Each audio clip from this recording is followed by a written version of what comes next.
Felicidade interna bruta.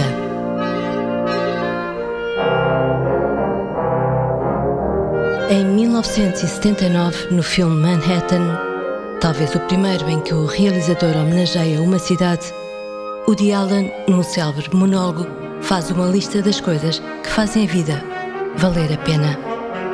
For me, Swedish movies, naturally. Marlon Brando, Frank Sinatra. Those incredible Apples and Pears by Cézanne. Mais de 4 décadas depois, e em tempos de guerra e peste, perguntamos a escritores, criadores, pensadores o que faz, afinal, a vida valer a pena.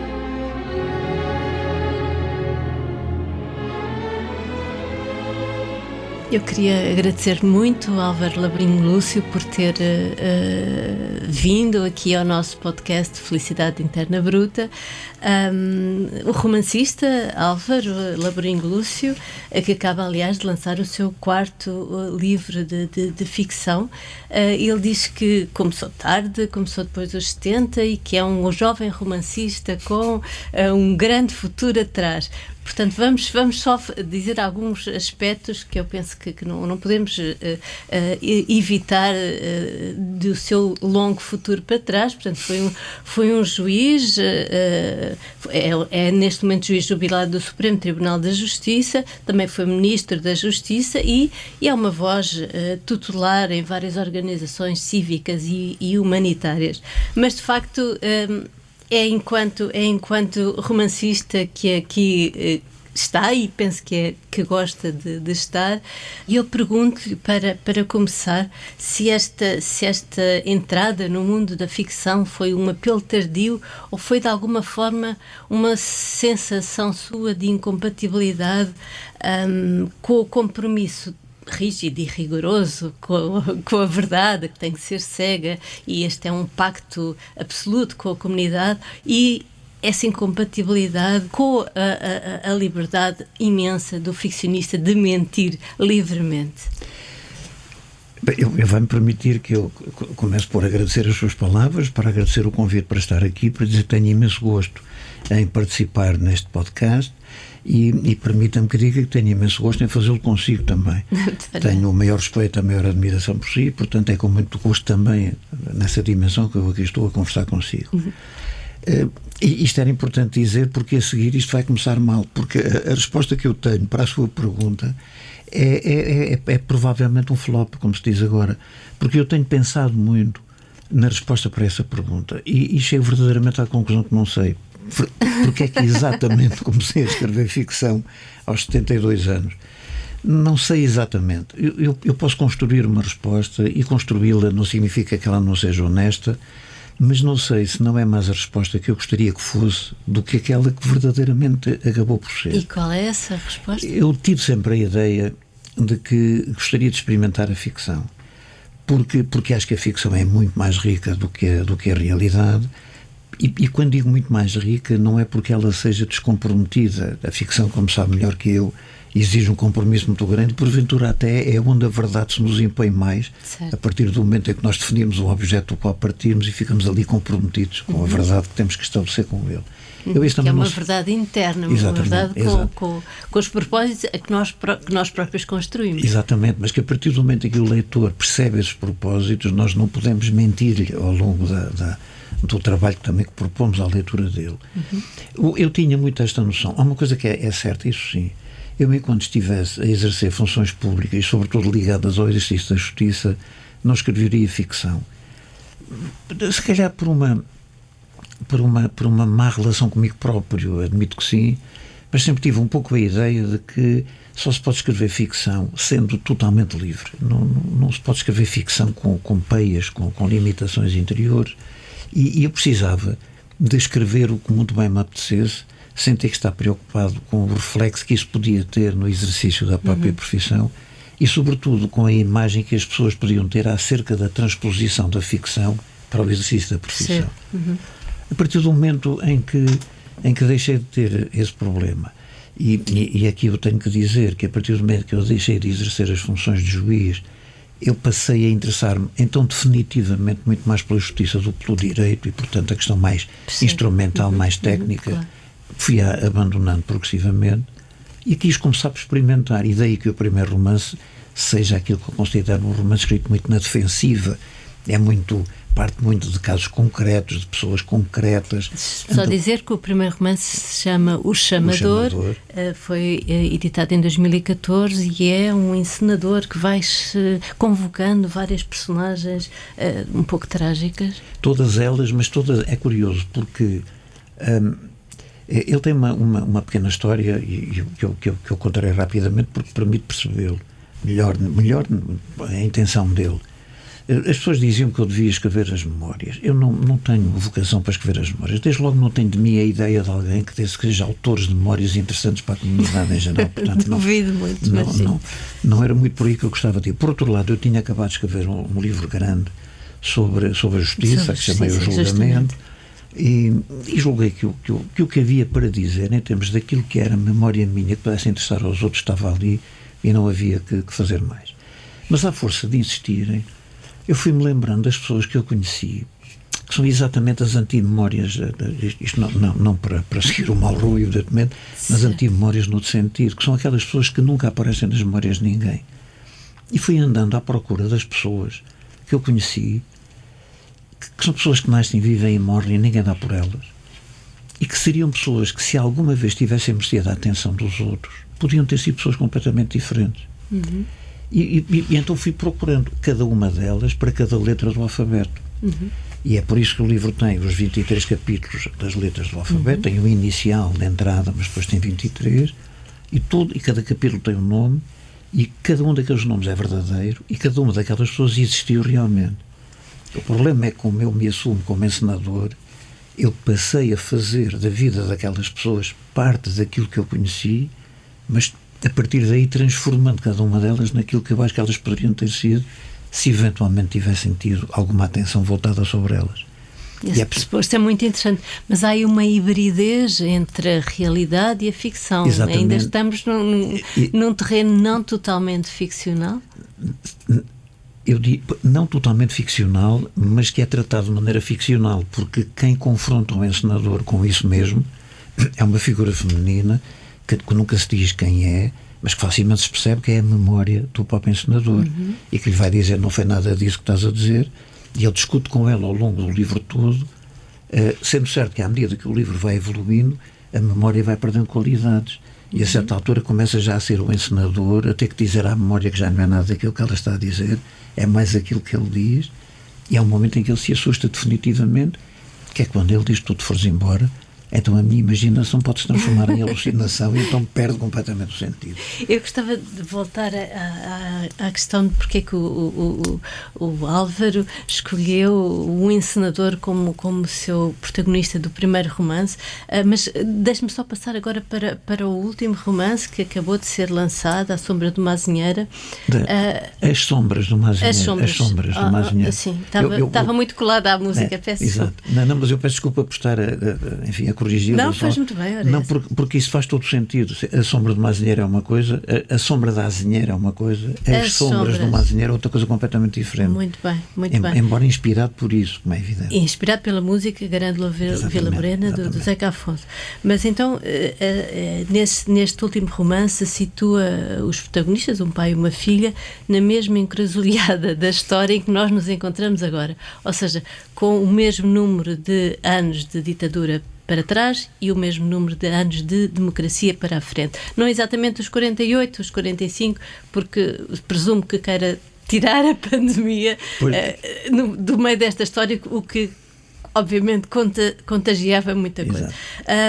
Mas esta nova personagem, a personagem da democracia, a filha, é uma verdadeira filha da Revolução, chama-se Catarina por causa da Catarina Eufémia. Os pais são comunistas e começam a sentir, a mãe começa a sentir as primeiras dores de parto justamente ao som da grândola. E eu posso dizer isto, não estou a desvendar nada, porque é a premissa do livro. acontece que a mãe morre de parto. E acontece também que muitas vezes os leitores, quando leem os livros, tornam-se eles um pouco ficcionistas, ou seja, leem à sua maneira. E eu não sei se o professor pensou nisto, mas isto de uma mãe morrer de parto e que é uma coisa tão trágica, mas não pode ser uma metáfora fortíssima para que a democracia nasça. Alguma coisa teve que morrer, o velho teve que morrer, o antigo teve que morrer, é uma coisa sacrificial, teve que haver um trauma, que foi o pai, o viúvo, que depois renegou a filha, renegou o futuro, renegou tudo, recolheu-se. Podemos ler o livro assim, ou pensa que não? Podemos ler o livro assim, mas quem acha isto é o Álvaro, não é o professor. Eu não sei a que professor estava a referir. Eu peço desculpa, eu já disse que sou insuportavelmente formalista, vou tentar corrigir. Não, mas estou a brincar consigo, não estou a brincar, mas não, vamos lá. O livro pode ser lido assim, embora aí como é que eu ia dizer isto rapidamente, e ainda por cima é a minha própria interpretação, porque a partir daqui as pessoas podem interpretar e podem interpretar perfeitamente assim.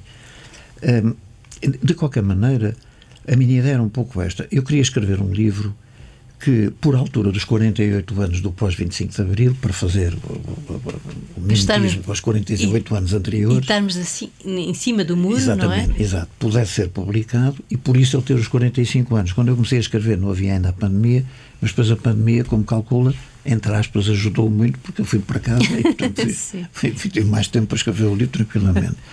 Mas, no fundo, eu queria de facto marcar...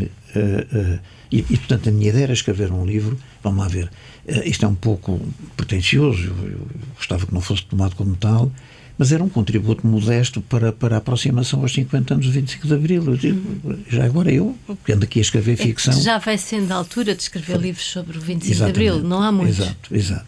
E disse, bem, vou fazer isto, e vou fazer na tentativa de que isto esteja publicado nos 48 anos. Para isso, eu precisava de um acontecimento que me permitisse, a partir dele, fazer essa tal cisão entre os 45 anos anteriores e os 45 anos posteriores. Certo. Para isso eu por isso eu imaginei um casal de comunistas, vindos de trás, e portanto lutadores durante os 45 anos para a queda do regime, mas ao mesmo tempo um casal com uma ligação afetiva muito forte e tendo como ambição não só a queda do regime, mas também ter um filho, coisa que não tinham conseguido até então. Até aqui tudo bem, agora eu precisava era de um acontecimento que fizesse aquela cisão. E é aqui que nasce a morte da mãe da Catarina. Eu diria que a morte também, nesta perspectiva, é porventura menos significativa. Essa leitura que faz, eu estou completamente de acordo com ela, mas centro-a mais na figura do pai. A mãe morreu, é um acontecimento que dá origem, depois ainda há pouco falávamos da verosimilhança, para que estas duas figuras sejam verosímeis no contexto da história. O leitor, na minha opinião, deverá ter o sinal de que elas são duas personagens que estão muito no plano do simbólico, no plano do alegórico, de certo modo. Não há nelas uma total verosimilhança relativamente ao cotidiano. Na minha perspectiva, há verosimilhança no contexto da própria história. Isto é, se o pacto ficcional entre o autor e o leitor se conseguir estabelecer, aceitando que estas duas figuras têm esta função, a partir daqui compreende perfeitamente. Porque senão é difícil também explicar porque é que um pai naquela circunstância abandona a filha. Portanto, é preciso perceber isto do ponto de vista ficcional para depois, a partir daí, fazer depender tudo aquilo que acontece. Abandona a filha, abandona o futuro. Abandona tudo. Ele abandona a filha. Depois, evidentemente, que há leituras, como sabe muito melhor que eu, que nós desejaríamos imenso que fossem as que vêm a acontecer, mas nós próprios também não damos os instrumentos todos para que isso suceda. Eu, por exemplo, já ouvi pessoas dizerem, mas como é que o pai verdadeiramente desistiu de tudo? Eu disse, é uma leitura. Eu admito que haja outra, porque no fundo o pai era muito marcado por uma utopia que ele alimentou, e ele continua a ter essa utopia, só que essa utopia ele transportou para um domínio transcendental, que é onde está a mulher que morreu.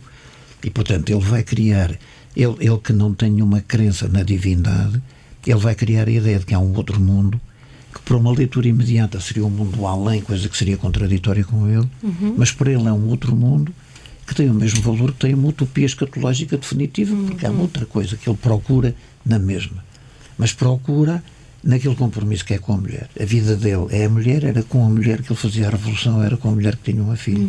Sem a mulher, não.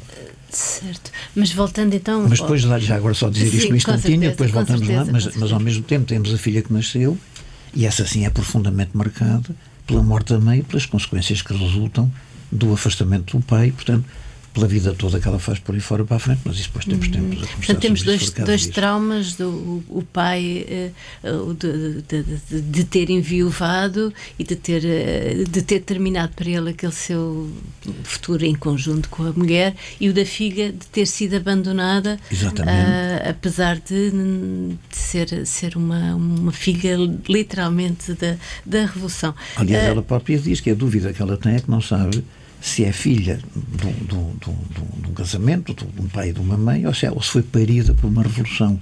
Daí as inquietações que ela tem, as dúvidas que ela tem, e portanto eu diria, se quiser, numa simbologia total, que o pai representa um pouco um Portugal antes do 25 de Abril e a filha representa um Portugal depois do 25 de Abril. No fundo, quem somos nós? Pergunta ela quem sou eu. E o pai não. O pai ele não tem que perguntar quem é, sabe bem quem é, ele continua a saber como é que é o sonho dele, que se transporta muito para o encontro com a mulher e depois fará. E este 25 de Abril, o Álvaro já se disse um otimista, mas agora já se diz antes um otimista de longo prazo. O que é que isto quer dizer? Eu normalmente, para não estar aqui a fazer nenhuma elaboração do pensamento e de uma racionalidade profunda, eu diria que eu acredito muito no futuro do futuro. Não acredito tanto no futuro imediato. Quer dizer, eu julgo que nós estamos a caminhar para um futuro que não é aquele que verdadeiramente me faz ser otimista. Mas acredito muito no futuro do futuro e acho que é a altura que começamos a prepará-lo para, em vez de andarmos a querer bater com a cabeça na parede para evitar que este futuro imediato se implante, ele vai se implantar mesmo, já percebemos. Então vamos começar a não desistir do futuro, e é isso que me leva a dizer que eu sou um otimista de longo prazo, já não tão otimista de curto prazo. Embora quando digo não tão otimista, não sou um pessimista, porque eu não tenho a cultura do pessimista, o que não é bom. Como é que é a cultura do pessimista? A cultura do pessimista é aquele que, no fundo, tem uma visão permanentemente crítica, com a antecipação à entrada de que a solução final é sempre negativa. Para mim, o otimista é o que tem uma visão crítica, porque o otimista que não tem uma visão crítica é um tonto. Isto também não é, obviamente, a maneira de definir o otimismo. Tem uma visão crítica, mas pressupõe sempre que há caminho e que há saída positiva. E é nessa medida que eu gosto de defender a distinção entre uma coisa e outra. Percebe. Uma vez disse, há uns anos, e as pessoas às vezes recordam-me isso, que a diferença entre o pessimista e o otimista pode não estar na chegada, mas pelo caminho o otimista divertiu-se muito mais. Acho que é um bom argumento. Mas ainda o 25 de Abril, o que é que o Álvaro diria? O 25 de Abril ficou-nos a dever alguma coisa, ou nós é que ficámos a dever alguma coisa ao 25 de Abril? Pois, eu responderei a isso com todo o gosto, mas eu não sei se punha a questão exatamente assim, exatamente por isso que eu estou a dizer. Porque nós temos, ainda há dias me perguntaram também numa entrevista por causa do livro, e bem, é uma pergunta que é óbvia, que é o que é que falta fazer? E a resposta que eu disse foi, bem, evidentemente há resposta para essa pergunta, mas eu julgo que nós precisamos de nos afastarmos desta matriz referencial permanente do 25 de Abril. Porque quando nós perguntamos o que falta fazer, nós acabamos por ser remetidos para aquilo que se quis fazer há 50 anos e fazer a comparação do que falta hoje. O importante é saber o que é que não está feito a partir do espírito de 25 de Abril, a partir do ideal de 25 de Abril, porque há muitas questões novas que nem sequer eram imaginadas no 25 de Abril. Sim, sem dúvida. E se nós voltamos sistematicamente àquela matriz que nos dá o termo da comparação, nós estamos sempre a andar para trás. Ora, a minha ideia é muito esta. Os 50 anos do 25 de Abril devem ter, evidentemente, as celebrações canónicas, com certeza que sim, mas há uma celebração que tem que ser inaugurada nos 50 anos, que é a celebração de compromisso de futuro. Celebrar o 25 de Abril num estrito compromisso de futuro. como é que nós projetamos o 25 de Abril para a frente? Para não se tornar uma coisa puramente simbólica, como um 5 de Outubro, com veguinhos e bandeiras. Aliás, no livro, logo numa parte inicial, a própria Catarina vai um dia assistir às celebrações do 5 de Outubro para ver como é, porque ela não se identifica com o 25 de Abril, porque ela diz, eu não sei, o 25 de Abril não sei se foi o dia da Revolução, se foi o dia do meu nascimento, eu preciso esclarecer isto. E ela vai ver o 5 de Outubro. E ela percebe que se identifica com o ideário do 25 de Abril, mas não quer que o 25 de Abril se transforme naquilo. Certo. E esta perspectiva para a frente parece-me que é importante de colocar quando nós falamos nos 50 anos. Portanto, como é que nós, sem nunca perder, evidentemente, a celebração formal do 25 de Abril, como é que nós assumimos coletivamente essa celebração em termos de projeção de futuro e de construção de futuro? E aí eu acho que nós temos hoje temas centrais, nucleares, que talvez por serem demasiado abstratos na sua formulação, estão completamente fora do contexto das discussões, até políticas. Quer dar algum exemplo? Olha, o que se passa hoje, verdadeiramente, com a relação entre poder e a liberdade. Eu tenho muito, mas isto são questões que eu coloco a mim próprio, evidentemente, não há nenhum espírito ensaístico nisso. Mas eu coloco muito a questão de saber porque é que nós, no tempo tão conturbado como aquele que vivemos e tão complexo, nós não vemos, sobretudo quando falamos na Europa, no velho Ocidente, como nós diríamos, nós não vemos lutas ferozes pela liberdade. E perguntar-me, bem, é porque a liberdade se instalou. E eu digo, pois, é verdade, mas a luta pela liberdade não era só pela falta dela, era porque a liberdade correspondia a poder. E eu hoje não sei se corresponde. Eu julgo que hoje a liberdade transformou-se num produto generalizado e indiferenciado. A liberdade oferece porque ela não é perigosa. Na medida em que o poder abandonou muito o campo político central onde ele se devia fixar e polarizou-se completamente. E, portanto, nós hoje vemos uma poliarquia que poderá não ser má em si mesma, não vejo que isso seja mau, mas as grandes questões, as que definem politicamente, eu estou a dizer assim para ir ao encontro da ideia da polis, essas pressupõem uma trilogia que é fundamental, que é o Estado, o poder e a democracia. Não há democracia sem Estado e não há Estado sem poder, que é discutido e legitimado exatamente a partir da democracia e, portanto, o reconhecimento da liberdade, que é quem vai escolher exatamente o poder. A liberdade hoje não escolhe poder nenhum, as pessoas hoje são livres porque andam nas redes sociais, dizem mal uns dos outros, convencem que têm muito poder, mas e que não serve para nada. E esta ideia, este deixar fugir por entre os dedos, o que é absolutamente estrutural na conformação de uma sociedade como nós, durante tanto tempo, quisemos que acontecesse, e que está muito ligada à ideia original do 25 de Abril, no democratizar dos 3 Ds do 25 de Abril, julgo que está muito posta de lado. Eu daria só um exemplo, para que isto também não seja uma coisa também puramente abstrata, mas é um exemplo que tem que ser entendido. Não quero que as pessoas concordem com ele. O que quero é que não pensem que eu estou a dizer coisa diferente daquilo que digo. Sim. Nós hoje ouvimos falar, como um dos grandes desígnios para o futuro imediato, na transição digital e na implantação da inteligência artificial. Eu sou claramente favorável a isso. E, portanto, isto é que eu gostava que ficasse muito claro. Não tenho obstáculos nenhuns ao digital, nem obstáculos nenhuns à inteligência artificial. Eu quero saber é quem tem o poder sobre isso. E o poder é democrático. E nós sabemos que, através do jogo democrático, sabemos quem detém o poder e, portanto, quem detém o controle do desenvolvimento dessas áreas, as tecnologias de informação, das biotecnologias, etc. Ou isso não é assim, e neste momento, quem tem o poder sobre isso é já umas microestruturas. Por exemplo, nós acabamos de ver o Sr. Mundos a comprar o Twitter.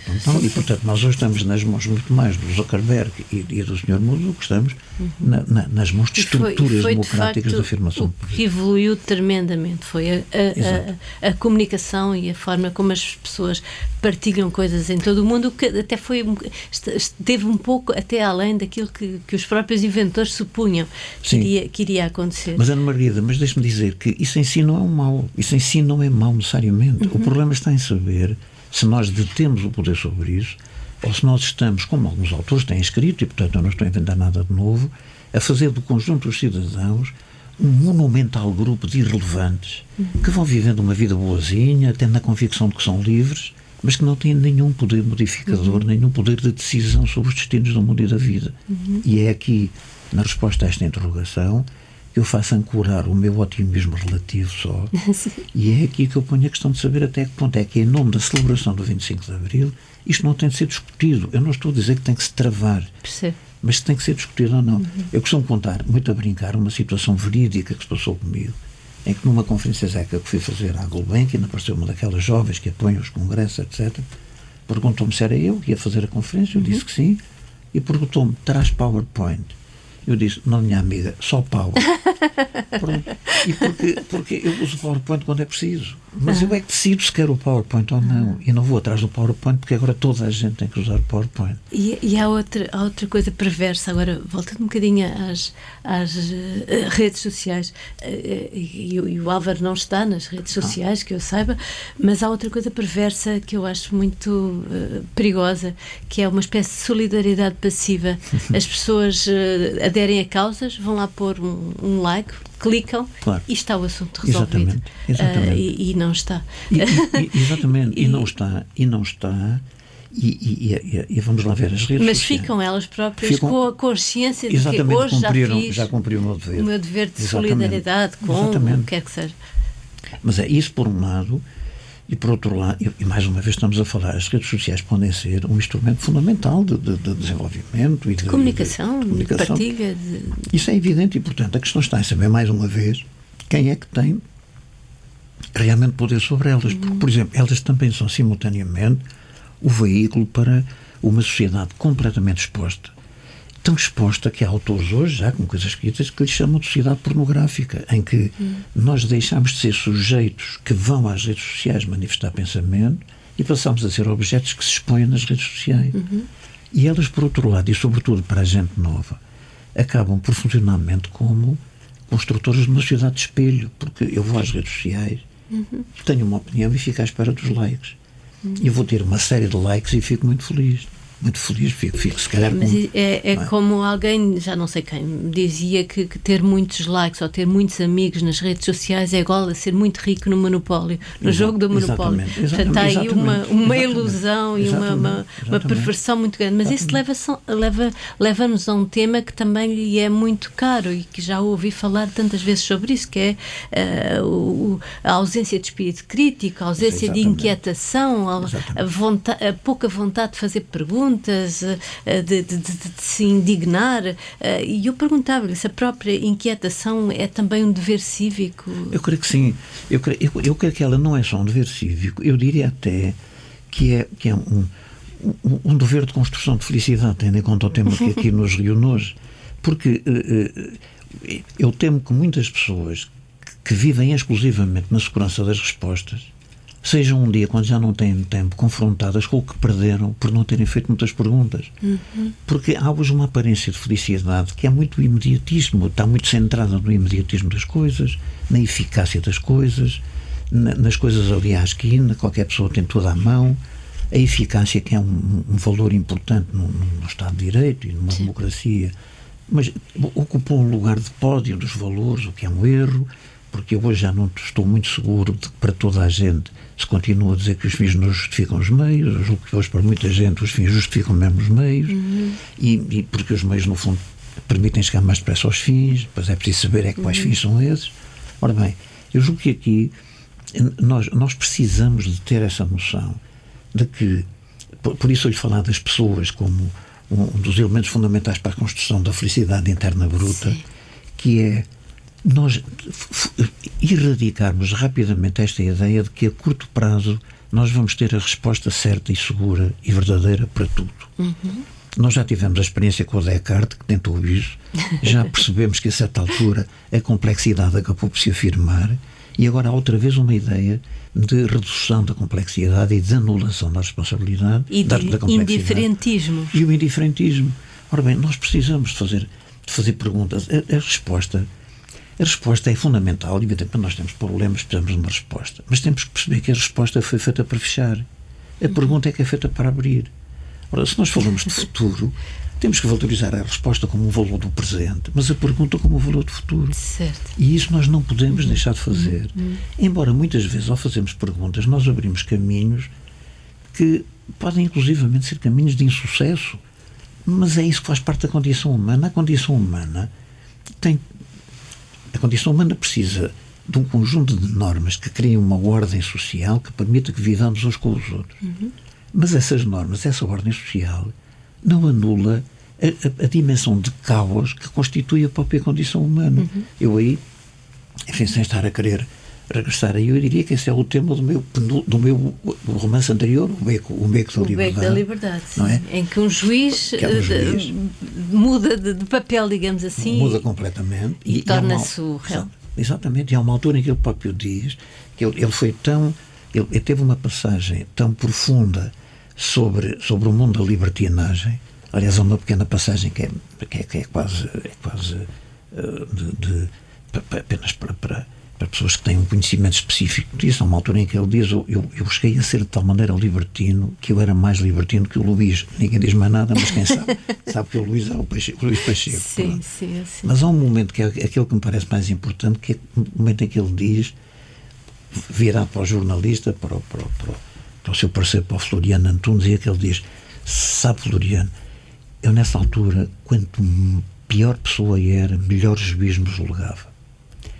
E isto, evidentemente que, bem, para já quando perguntaram se o livro era autobiográfico, eu disse: não pensar nisso, senão não tinha tido um processo disciplinar só para dizer isso.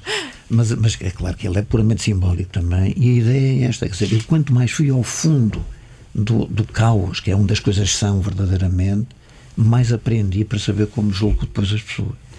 E para mim aquele juiz não era juiz nenhum, aquele juiz é cada um de nós como julgador da vida, como julgador do outro, e é preciso compreender isso.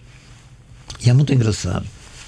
Eu falo aí, por exemplo, num conjunto das circunstâncias ou de temas ou que nos podem estimular para no desenvolvimento de uma ideia de felicidade interna bruta. E eu falo no Dostoiévski. O Dostoiévski, a certa altura, não me recordo. Vamos passar então para a lista. Já lá vamos, mas independentemente do regresso ao Dostoiévski, há uma altura em que ele diz que se nós chegarmos um dia em que o mundo se torna determinista, e no fundo não é outra coisa senão em que tudo está resolvido e decidido e é assim, e as respostas estão dadas, tudo, então nós temos uma esperança, que é que a loucura ainda triunfe. Ora bem, isto é quase, do ponto de vista, substituindo a loucura pelo crime, é quase a posição do Sade, que é preciso libertar a sociedade do crime. Ora bem, eu não queria que nós chegássemos a um ponto em que, para sobrevivermos como humanos, temos que revalorizar a importância do mal, no sentido quase manicaísta do termo. E, portanto, temos que viver com a dimensão positiva, negativa, melhor, pior, o bem e o mal. E dialética, é isso tudo que nos dá condição. Mas há outro tema que eu acho que também está muito colado a si, e esse talvez tenha a ver com um dos falhanços do 25 de Abril, que é o tema do ensino, porque de facto a instituição escola parece que não evoluiu, pelo menos à mesma velocidade que outras. É certo que não há reguadas e não há meninas e meninos separados na sala de aula, mas de facto já tivemos tantos pedagogos importantes, desde o Paulo Freire, os movimentos da escola moderna, o próprio Agostinho da Silva Nosso, o pedopsiquiatra João dos Santos, tanta teoria interessante sobre como é que os meninos devem aprender e como não devem ser depósitos de informação e como a dialética deve ser transportada também para a escola e deve ser uma aprendizagem construída e mútua, e no fundo acabamos com uma escola tão parecida com aquela que havia antes do 25 de Abril. Eu vou-lhe dar a minha opinião de uma forma muito caricaturada, quase se quiser, porque isso levava-nos muito longe. Sim, mas eu acho que esse tema... Mas é uma das minhas tristezas também. Esse é um dos temas fundamentais, mesmo, se quisermos, também reconduzi-lo à celebração dos 50 anos do 25 de Abril, eu acho que é um tema que não pode falhar. Embora haja um aspecto que eu gosto sempre de afirmar quando depois desenvolvo uma atitude crítica relativamente àquilo que se passa na relação entre a educação e a escola. Até porque há muitos problemas que são mais da escola do que da educação, curiosamente. Mas nós transportamos para a educação porque nós vivemos muito bem com os problemas se soubermos abstracioná-los. E, portanto, a escola é uma coisa concreta que nos cria imensos problemas. Então falamos de educação, que é uma coisa abstrata, e aí já não temos tantas dificuldades. Eu acho que nós temos que voltar ao concreto para perceber ali o que se passa. Mas eu gosto de dizer isto. A escola pública, apesar disso tudo, é uma das instituições públicas que mais sucesso teve entre nós após o 25 de Abril. Se virmos o que se fez em matéria de combate ao analfabetismo, certo. se virmos o que se fez em matéria de inclusão social e se virmos o que se fez em matéria de literacia. E, portanto, eu diria que aí... Passamos de uma percentagem altíssima de analfabetismo completamente. E para níveis muito altos até já de graus de licenciatura, mestrado. Exatamente. Aí, evidentemente que é sempre preferível fazer mais, mas o que se fez, eu diria que é quase inimaginável quando nós partimos do ponto em que partimos. E, portanto, aí eu acho que chapeau à escola pública foi particularmente importante. O grande problema é o outro, e foi esse que a Ana Margarida colocou e muito bem. É que nós conseguimos isso sem alterarmos, eu quase que diria, a nossa perspectiva cultural sobre a escola. Eu até gosto mais de a colocar assim, porque entretanto foram sempre adotadas medidas diferentes e mudou muita coisa e o sistema foi sendo alterado, mas a cultura é a mesma. E a cultura é a cultura da escola burguesa. É uma escola que vem do fim do século XVII, século XVIII, quando a burguesia conseguia meter na escola os seus filhos que passaram a estar dentro da escola, juntamente com os filhos das elites que as frequentavam então, e criou-se uma sintonia interna absoluta entre o Estado que definia os programas, a escola que os executava, as famílias que garantiam a execução e os filhos que obedeciam. E quando um filho não obedecia, ia para a janela com orelhas de burro, o que fazia com que ele arrepiasse caminho, porque ele não queria perder aquela inclusão que na altura se fazia entre a burguesia e as elites. Só que a esmagadora maioria estava cá fora. E, portanto, era uma escola que não garantia minimamente a inclusão. Sim, era uma escola de elite. Ora, quando a escola pública se abre completamente à democratização, entrou a sociedade inteira pela escola dentro. E nós dissemos uma coisa que é do ponto de vista conceptual, complicado de aceitar. É que isto garantiu a igualdade de oportunidades. Ora, isto é uma falácia. Não há igualdade de oportunidades por se chegar à educação. A educação é que garante a igualdade de oportunidades. E, portanto, é à saída que nós podemos verificar se há ou não há igualdade de oportunidades, mercê do trabalho da educação e da escola.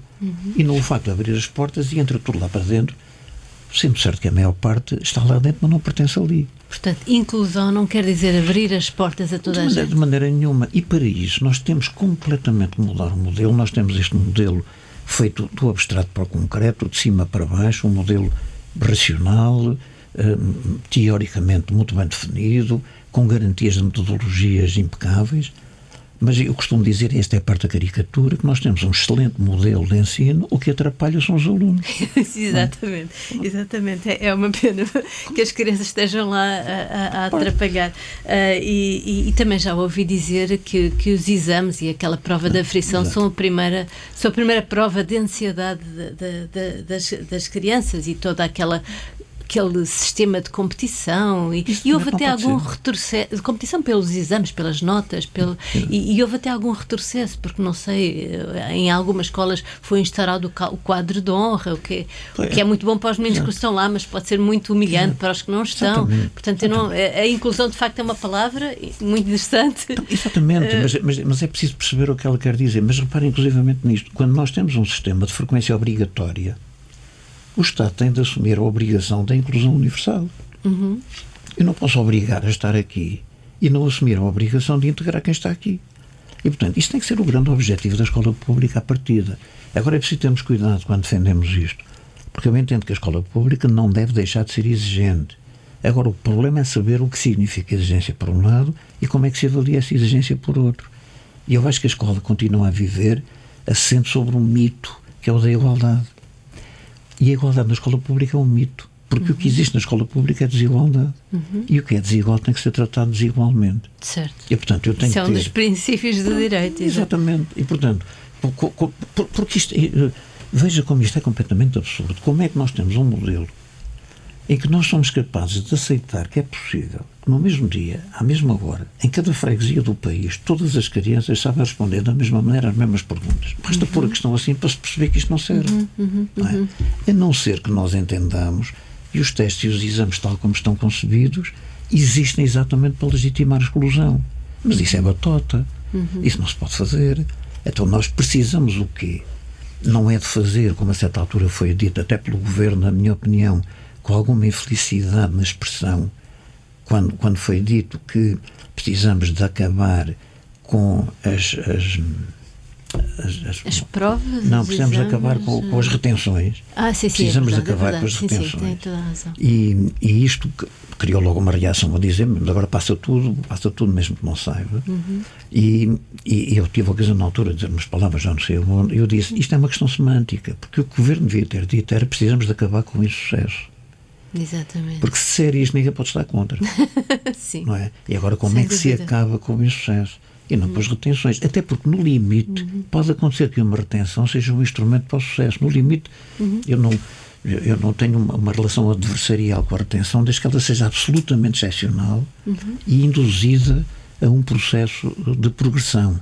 E na retenção, como não és capaz às vezes por décimas, de valores de décimas, etc. Sim, Isso é uma coisa absolutamente. Mas de facto é muito mais fácil uma escola assim, com esta hierarquia tão definida e com exames que excluam à partida, do que uma escola mais complexa, mais dialética e em que os alunos de facto não atrapalhassem. Exatamente. Mas é mais fácil uma escola assim, mas há um outro período. É que uma escola assim é mais fácil, mas é uma boa escola para o mau professor. Exatamente. Porque o bom professor não quer isso. Sim, não quer isso. E nós, por exemplo, temos de acabar, ainda há dias eu dizia, enfim, que às vezes também precisamos de fazer algum humor sobre as coisas. Eu, por exemplo, eu não sou capaz de ouvir um professor dizer como é que eu os ensino se eles não querem aprender. E eu digo, é a única vez que eu vejo um professor dar valor à vontade de uma criança. Porque para isso é que é preciso um bom professor. Se ele não quer aprender, eu tenho que ser bom professor para fazer querer aprender. E também há pouco falou do Paulo Freire, podíamos falar do Leonardo Coimbra, podíamos falar de tanta gente. Isto está tudo escrito, está tudo estudado. Mas, inclusivamente, por exemplo, eu estou a pensar e a lembrar-me do Ortega y Gasset, que dizia já há mais de 100 anos: não ensinem às crianças uma ciência porque ela é necessária. Ensinem às crianças a necessidade de uma ciência. E é muito isto. Mais recentemente, dizia a Sofia de Melo Brarner, só a arte é didática porque a arte não explica, a arte implica. Ora, com o tipo de crianças que nós temos hoje na escola, elas primeiro têm que ser implicadas. A partir do momento em que se implicam, vão por aí fora, não há problema nenhum. Claro, e há bons exemplos, Então mas claro a generalidade não é essa. Felicidade interna bruta. Vamos voltar, ou vamos recomeçar, já entramos nela um bocadinho, na sua lista que é tão encantadora e eu gostei tanto dela, ainda por cima porque a lista, deixe-me só aqui fazer este acrescento, a lista das coisas que fazem a vida valer a pena para Álvaro Laborinho Lúcio, e que abre logo com um verso de um poema belíssimo do Rui Belo, se tivermos tempo ainda talvez o consiga ler, e começa com o Noturno número 2 de Chopin. Isto é quase um sopro no coração, como dizia a música, porque é uma música tão bonita, tão ao mesmo tempo nostálgica, mas tem uma certa energia também, não é muito dramática, mas porquê? Porque o Chopin, porque este Noturno número 2 que é muito emblemática da obra mas sabe quando compositor pianista. Quando nós colocamos os porquês sobre essas coisas, às vezes estragamos um bocado as coisas. Sim. Mas eu tenho uma ligação. Vamos lá ver. Se me perguntarem qual é a minha música preferida, eu não sei responder, mas não é certo, não é naturalmente o concerto, o Noturno número 2 de Chopin. Sendo certo que é uma peça com a qual eu me envolvo muito. Mas eu tenho uma relação com ela, que é uma relação pessoal, que é uma petite histoire, mas que tem muito a ver com essa felicidade interior e com a bruta. Quando eu era muito, muito novito, para uns 13 anos, 14, admito eu, não quero estar a falhar, mas por aí, assisti a um filme, sozinho, na Nazaré, que era um filme... Nazaré, deixa-me só acrescentar, de onde é natural. Um filme que se chamava Melodia Fascinante e que, no fundo, era a história do Eddie Hutchin. E eu fui vendo o filme e fui me entusiasmando e inspirando com o que acontecia, mas verifiquei que o Eddie Hutchin, a certa altura, eu não sabia, nem tinha que saber, tinha a doença de Dupuytren e, portanto, ele ia ter um problema na articulação dos dedos e havia um momento em que ele deixaria de poder tocar. E o filme vai-se encaminhando para aí progressivamente, até que há um momento em que ele está sentado no banco a tocar o concerto número 2, o Noturno número 2 de Chopin, ele está a tocá-lo. E há um momento em que a mãe lhe prende e o filho pequenino, com 8 anos, senta-se ao lado dele, pega no sítio onde o pai prendeu e acaba ele de tocar o número 2. E eu chorava de uma Madalena. Eu não sou muito para choradeiras, mas chorava de uma Madalena. E fiquei com aquilo e passava, sempre tinha oportunidade, ia à procura de saber onde é que havia o noturno número 2 de Chopin. E ele ficou muito ligado a mim, ficou muito marcado em mim. Certo. E é uma música muito emocional. Exato, exatamente. E que de facto se agarra a nós. Há outra música, também Carlos Paredes, não sei se tem a ver, obviamente tem a ver com o facto de ele ser genial, mas também com o facto de ser guitarra de Coimbra, onde o Álvaro estudou. Sim, bem. Não me diga que a música é os Anos Verdes, que aí também caímos numa choradeira dos verdes anos. Por acaso mas enfim, mas não vale a pena. Não, mas eu disse sim 3 vezes, que era para dar reticências. A ideia foi um pouco essa. Muito bem. Porquê? Porque isso depois, eu diria que isso faz parte da iluminura com que eu depois acabo por decorar a página onde vou dizer qual é a razão do Carlos Paredes. Depois aparece Coimbra, depois aparece esse trajeto inicial. Mas, enquanto eu acho que o Chopin, por exemplo, me dá enfim, dá todo o romantismo que vem da própria natureza da peça e da época, etc. Certo. Mas me leva, se for caso disso, para uma interioridade, para uma felicidade interior íntima e, portanto, por alguma individualidade na consideração dessa felicidade interior, o Carlos Paredes chama muito mais para o exterior. O Carlos Paredes é muito mais... Ele pega na guitarra, e é isso que eu acho que é extraordinário nele. O Carlos Paredes fez do instrumento de guitarra um instrumento nobilíssimo na música em geral, coisa que normalmente ele não era. Depois houve outros guitarristas, nomeadamente alguns em Lisboa, certo, mas que foram apurando sempre o sentido daquilo que vinham fazendo. O Carlos Paredes é profundissimamente inovador, como já o pai tinha sido, e aí é que aparece Coimbra. Porque a guitarra de Coimbra, no fundo, era quase a sanfona que acompanhava o fado, ou a canção de Coimbra. Diziam que o Carlos Paredes, quando tocava, parecia que tinha 1000 dedos. Não. Ele tinha coisas extraordinárias. Ele foi, aliás, numa fase inicial, houve uma reação contra em Coimbra, porque ele... não sei se não seria já muito marcada também politicamente, não faço ideia, mas de qualquer maneira ele acompanhou muito, porque foi na altura também em que o José Afonso passava do tradicional fado de Coimbra para a balada de Coimbra.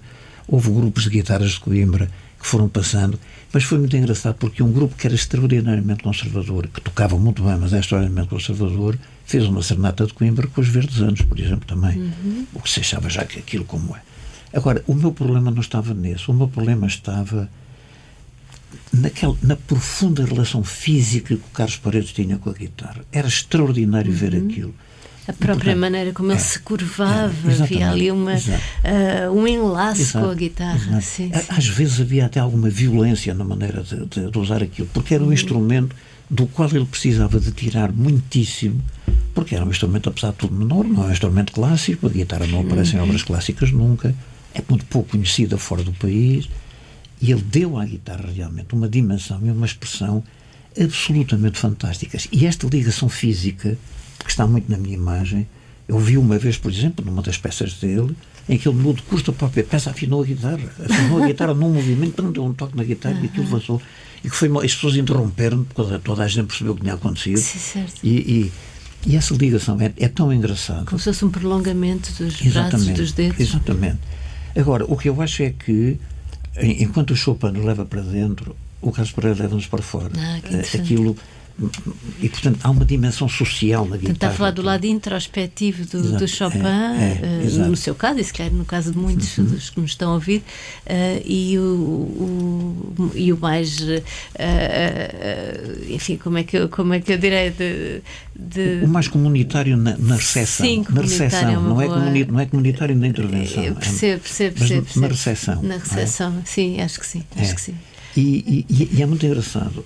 E é uma música que pode ser ouvida em coletivo. Exatamente, exato.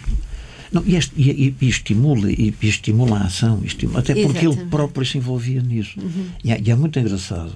É uma mera coincidência, mas muito curioso, porque há muito poucos dias eu estive numa tertúlia, num jantar de tertúlia, para o qual fui convidado também a viúva do Carlos Paredes, Luísa Amado, e que tocou um pouco de guitarra. Era acompanhante dele. Era a companhia dele, que acompanhava a viola sempre. e quem tocou um pouco de guitarra, obras do Carlos Paredes, entre elas Os Verdes Anos, e é delicioso ouvi-la, absolutamente delicioso ouvi-la. E agora tenho que dizer isto com cuidado para se perceber bem o que eu quero dizer. É delicioso ouvi-la, mas não é Carlos Paredes. Eu, quando digo não é Carlos Paredes, não estou a dizer que ela é pior, não estou a dizer que Carlos Paredes é melhor. Sim, mas o Carlos Paredes é singular e é único, não, agora, não é repetível. Não, e é deslumbrante ouvi-la. Eu fiquei encantado e estou à vontade de dizer isto, porque Com certeza. é de facto uma execução deslumbrante. Ainda por cima ela é muito serena e tudo aquilo acontece quase como se ela não se mexesse, e a viola emite sons e a gente quase que não vê. É encantador. Mas isso levar-me outra vez para uma dimensão também, talvez mais também de interioridade, de procura de uma relação íntima com o Carlos Paredes. Era aquele poder que ele tinha e aquele compromisso com aquela coisa que ele chamava guitarra, e da qual ele extraía coisas absolutamente maravilhosas. E isso, porque é que eu acho que isto tem a ver com a felicidade na bruta interior, a filha anterior bruta? É que são coisas que não nos saem, são coisas que ficam em nós. Impregnadas. E a certa altura até atrapalha explicar porquê. Talvez porque a felicidade também não se explica, não é? Porque sim. E porquê a Olimpiada do Manet? Pois, aí a Olimpiada do Manet... também porque sim. Sim, mas é um sim que tem que... Aí já pode ter alguma explicação.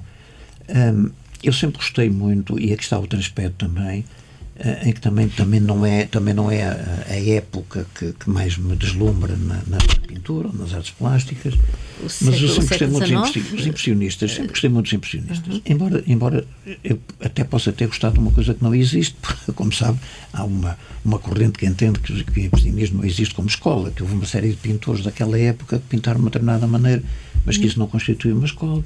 Isso levava-nos longe, mesmo com a história da luz que eles introduziram. Depois há quem diga, não, isso já vinha do Vermeer, era uma coisa anterior, quando a química se impôs e passou a haver outra coloração na pintura. Mas seja como for, eu gosto muito dos impressionistas, porque eu criei para mim uma fantasia, e essa é exclusivamente minha, mas como a felicidade interior bruta, como sabe melhor que eu, não se prende apenas com o sentimento interior, tem muito a ver com a alternativa ao produto interno bruto e, portanto, outra forma... Com certeza, sim, mas aqui só nos interessa, neste caso a sua. E eu criei há muito tempo uma fantasia com a qual vivo muitíssimo bem, embora ela me tire lá para o tal futuro atrás de mim, que é muito... eu sou muito produto da Revolução Francesa e sou muito francófono. Hoje não se usa nada, é uma coisa que já está muito fora de moda, mas sou muito francófono nisso. E por exemplo, uma das coisas que eu escolhi também foi o Cartier Latin. Estou-lhe a falar da Olímpia porque também tem a ver com isso, mas eu vou ao Cartier Latin. O Cartier Latin está cheio de restaurantes gregos, e não tem nada a ver com aquilo que era o Cartier Latin, mas eu chego lá e não vejo nada disso. O que eu vejo é o meu Cartier Latin. Tem a Sorbonne por perto, se não me engano. Tem a Sorbonne por perto, tem as caves com os clubes de jazz, eu cruzo-me várias vezes com o Baudelaire para o meio da rua, quando ele andava a puxar com a careca pintada de verde e puxar lagostas vivas, etc. E vejo ali aquela gente toda e eu sinto-me como se aquilo fosse meu. Ora, os impressionistas andaram muito por aí, depois foi um pouco também o Montmartre, mas andaram muito por aí. E esse tempo, a maneira como eles se construíram como grupo, apesar de tudo, a história do Salão dos Recusados, onde eles foram depois colocados na primeira exposição que fizeram, e é aí que surge... Bem, a Olimpiada de Manet também deu um grande escândalo, uma grande controvérsia, não é? A própria pintura. Pois a pintura é isso que eu digo, a pintura, a controvérsia que deu, aliás, esta ligada ao almoço na relva, que no fundo... Sim, sur l'herbe, que também tem esta questão da figura despida e a figura vestida. E sobretudo aquilo que na altura a sociedade burguesa francesa criticava severamente, é porque a Olímpia está a olhar para fora da tela. Quer dizer, e essa era a grande introdução que se fez, porque até aí os nus, etc., eram tudo coisas mais ou menos divinais, com os véus, umas coisas, e com o olhar sempre... Sim, as pinturas renascentistas, exatamente, Tiziano... Exato, e tudo isso, mesmo até o neoclássico, que trazia uns nus... Mas será um olhar desafiante? É isso essa era a ideia que havia, essa é a ideia que havia, de tal maneira que as senhoras da burguesia se sentiram retratadas nela. Porque ela não só está a olhar para fora e, portanto, quem olhar para ela está a olhar para quem olha, mas depois ela está completamente despida, tem uma gargantilha, tem uma chinelinha na ponta, o que a torna ainda mais despida. Esse pormenor é incrível, da chinelinha meia descalça. Está deitada na recamier à espera do seu amante, ou do seu cliente, ou seja quem for. E tem uma serva exatamente, negra, totalmente vestida até ao pescoço. Exatamente. E, portanto, é de facto uma pintura que faz esta coisa que é absolutamente extraordinária, que é nós chegarmos ali e não nos limitamos a assistir. Nós estamos ali e ficamos a conversar com... E estamos a ser observados, será? Estamos a ser observados e estamos a observar, e quanto mais observamos, mais somos observados. E depois eu tenho também uma pequena história com Olímpia, porque eu, como gostava muito dos impressionistas, quando tinha hipótese de ir a Paris, ia sempre visitar o velho museu, aqueles 2 museus que havia nas Quai d'Orsay? Não, o Quai d'Orsay é o recente, que era o Jeu de Paume e o outro, que eu já me recordo daqui a pouco. Certo. E um que tinha toda a pintura do Monet, sobretudo os nenúfares, e o outro que tinha os impressionistas todos. E os quadros estavam muito mal expostos, todos envolvitados em cima uns dos outros, aquele era muito pequenino. Isso terá sido em que altura? Foi antes do Museu d'Orsay, agora, porque quando foi a inauguração do Museu d'Orsay, passou tudo para lá. E aconteceu uma coisa que é daquelas coisas que são excepcionais, que nos acontecem, que são ótimas, por mero acaso. Há uma altura que eu vou lá para ver o museu, eu já não me recordo qual deles era, se era o Jeu de Paume, se era o outro, era o museu à esquerda quando sai das Tulharias. Muito bem. E chego lá, estava aquilo fechado, e estava uma senhora, já com alguma idade, sentada no degrauzinho. E eu perguntei-lhe o que é que se passa, e ela disse, já não há. Disse-me a senhora, já não há, desapareceu daqui. E eu sentei-me e fiquei ali a conversar com a senhora. Ali, 2 sujeitos a lamentarem que tinham-nos levado os impressionistas. E então lá disseram que estava no Museu d'Orsay. E no Museu d'Orsay eles estão, de facto, uma sala enorme, imensa, em cima, mas a Olímpia tem uma sala própria, só para ela, cá em baixo. Uma Mona Lisa tem agora. Exatamente. E, portanto, é uma parede enorme e ela lá está. Eu curiosamente, vou lá vê-la, tenho gosto em vê-la. Vai lá visitá-la regularmente. Mas gostava mais de a ver lá misturado com os outros todos aqui, porque nós andávamos aos encontrões a ver os impressionistas e nós éramos todos impressionistas também. Quer dizer, aquilo tinha ali uma miscigenação entre quem vê e o que lá está. Havia reverberações de luz entre os próprios... Havia uma cumplicidade. Entre os próprios visitantes. Felicidade interna bruta. Não sei, já falámos de tanta coisa que está aqui na sua lista, mas depois há assim coisas mais prosaicas, sem querer ser ofensiva de alguma maneira, mas mais cotidianas, como um cozido à portuguesa ou um pôr-do-sol no mar. Não sei se isto é um alívio cómico depois das coisas tão belas que nos trouxe, não, se é mesmo... Sabe que não necessariamente, e um pouco por isto, porque eu, à medida que ia pontuando uma coisa ou outra, e eu não fazia ideia da quantidade de coisas que me passaram pela cabeça com uma coisa desta. Eu, à medida que ia pontuando, ia-me dando conta de que estava, como lhe disse há pouco, estava a falar de coisas que marcavam muito a minha interioridade e que precisavam de uma explicação pessoal. Eu disse, eu precisava de alguma coisa que fosse mais de convivência, mais de encontro, mais de estarmos juntos uns com os outros. E escolhi 2 coisas que aparentemente não têm ligação nenhuma, mas eu acho que podem ter, que foi uma noite do teatro e um cozido à portuguesa, que não tem que acontecer no mesmo dia, eu acho até que nem deve.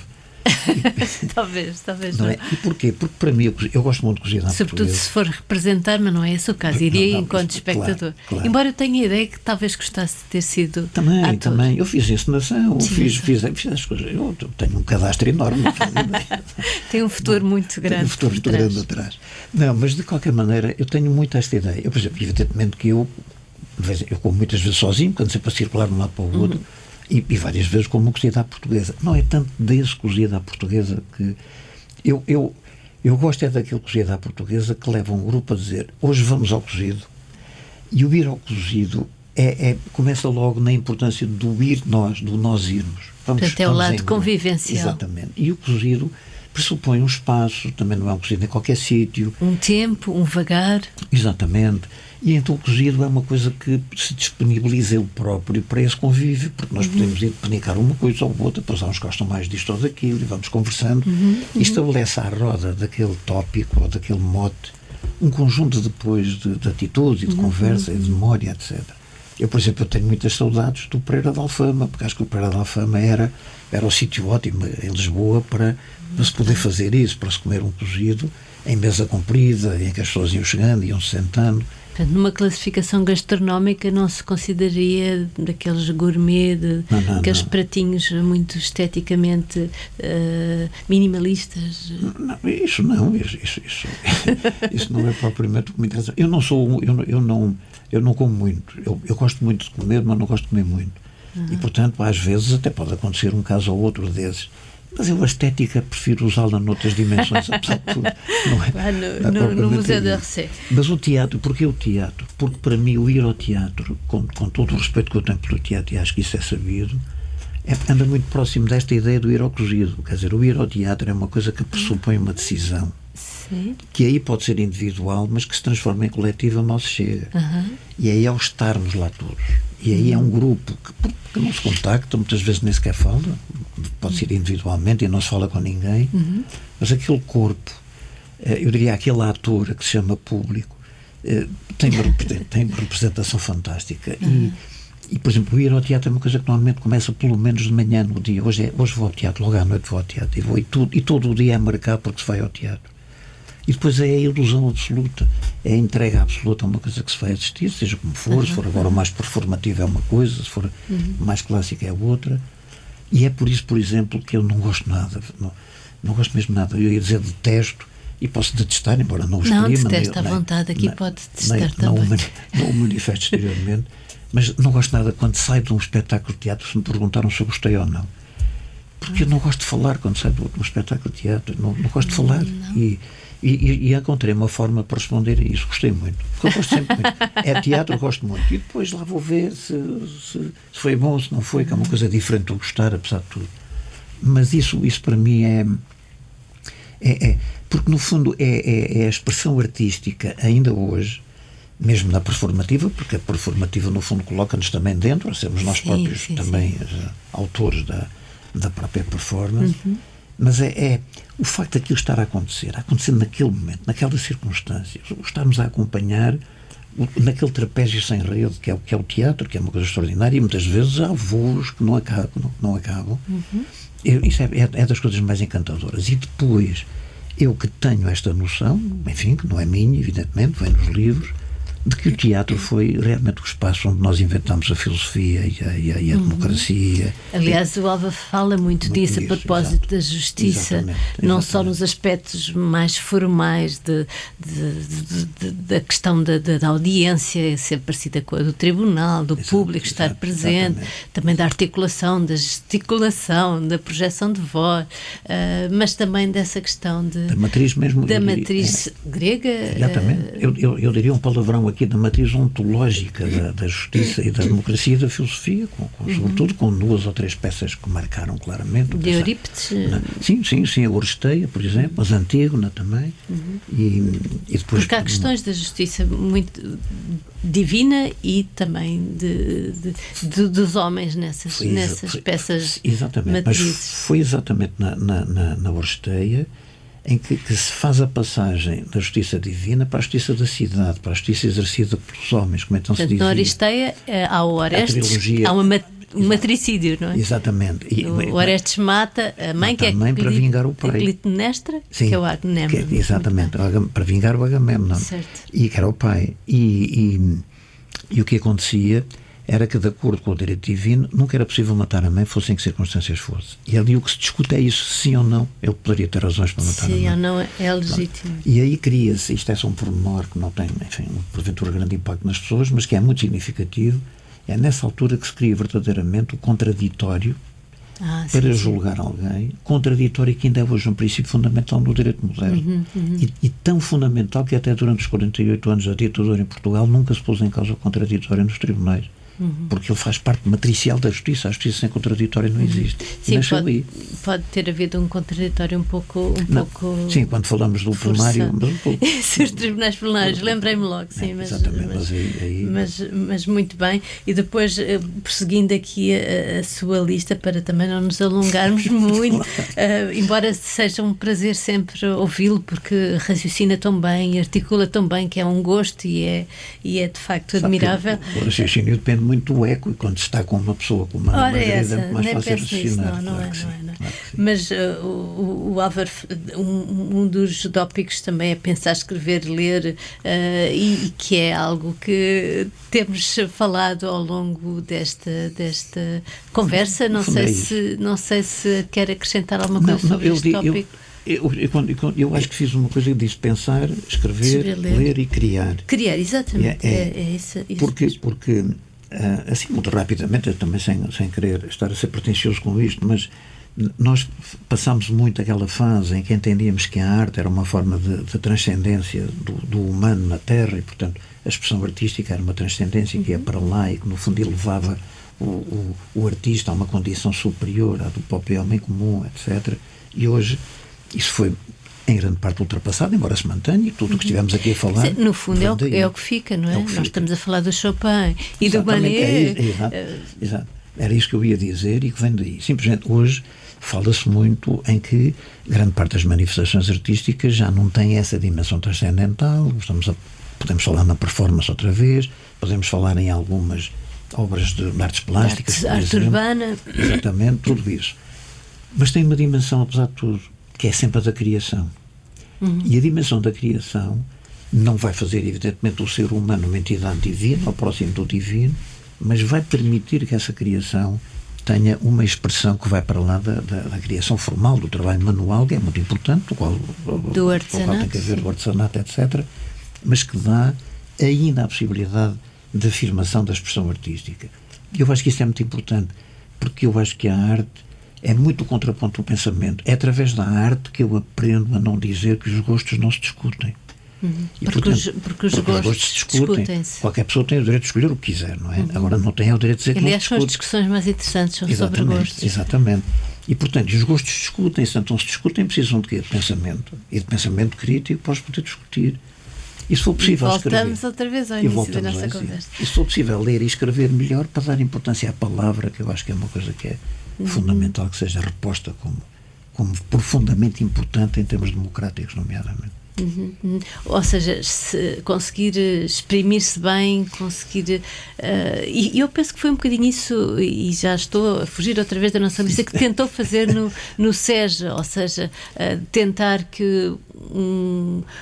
trazer cultura geral para a formação de um juiz, porque um juiz culto julgará melhor, será isso? Um juiz culto é juiz, um juiz que não é culto não pode ser, é incompetente.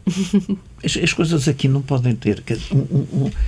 Porque a cultura é o quê? A cultura é um arsenal enorme de instrumentos para compreender a vida. O juiz o que é que faz? Tem de compreender a vida para a julgar. É impossível aceitar que alguém julgue outrem sem ter capacidade para compreender a dimensão total daquilo que o outro faz. E, portanto, essa visão tem que ser garantida na formação de um juiz.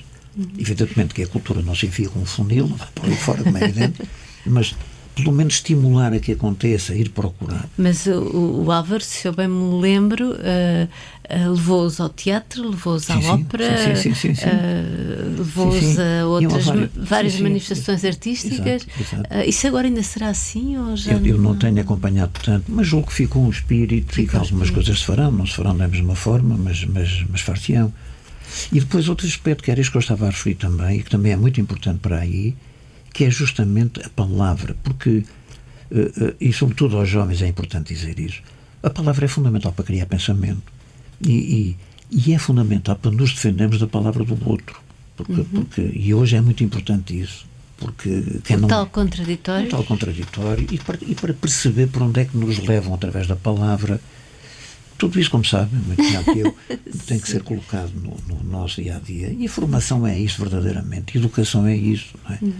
E porque a grande questão hoje na educação, já agora, é que nós passamos a vida a perguntar: educar para quê? Eu acho que isto é um erro, por isso não se pergunta. Ninguém pergunta ter saúde para quê. Não é? Portanto, ninguém pergunta educar para quê. Nós temos é que perguntar educar para o quê, que é outra coisa diferente. E, portanto, eu só posso educar se tiver definido um conjunto de compreensões acerca da realidade exterior, que, no fundo, reclama depois a chegada dos que vêm da educação. Eu preciso saber, eu quero educar para aquilo ou não quero educar para aquilo, e, portanto, a educação vai ser uma coisa para pôr em causa aquilo, porque eu quero educar, mas é por outro tipo de coisas. Isto tem que se fazer num processo dinâmico que faça da educação um espaço de crescimento de nós todos e dos próprios professores, não é? Que são os protagonistas do ensino também. E como o Álvaro é um otimista, uma pessoa otimista, um escritor otimista, embora agora a curto prazo, a sua lista termina com as pessoas, que diz que é a maior invenção de todos os tempos. Não sei quem inventou, mas às vezes não tem manual de instruções como as máquinas, mas também não tem assim grandes garantias. Nunca se desilude? Desilude, mas a desilusão faz parte do encanto. Isso, claro que sim, desilude muitas vezes, e às vezes irrito-me, e admito desde logo que as pessoas se desiludam comigo também, mas isso faz parte do encanto, porque o problema é esse. Para já, há muito tempo que eu tenho para mim que se o inferno existe, vou lá encontrar todas as pessoas perfeitas que conheci na vida, e se calhar por isso é que ele existe, não é? Porque eu não gosto das pessoas perfeitas, fico sempre aflito. Bem, perfeitas são as máquinas, não é? Por contraponto. Pois, exatamente. É, portanto, a imperfeição é crítica das máquinas. Exato. Ana Margarida sabe muito bem responder a esta pergunta se invertêssemos agora isto, que é, no fim de contas, o que seria da literatura se as pessoas todas fossem perfeitas, não é? Não. E, portanto, eu gosto das pessoas tal como elas são, no que elas têm de bom, no que elas têm de mau, na complexidade delas, porque isso é que eu acho que é profundamente encantador.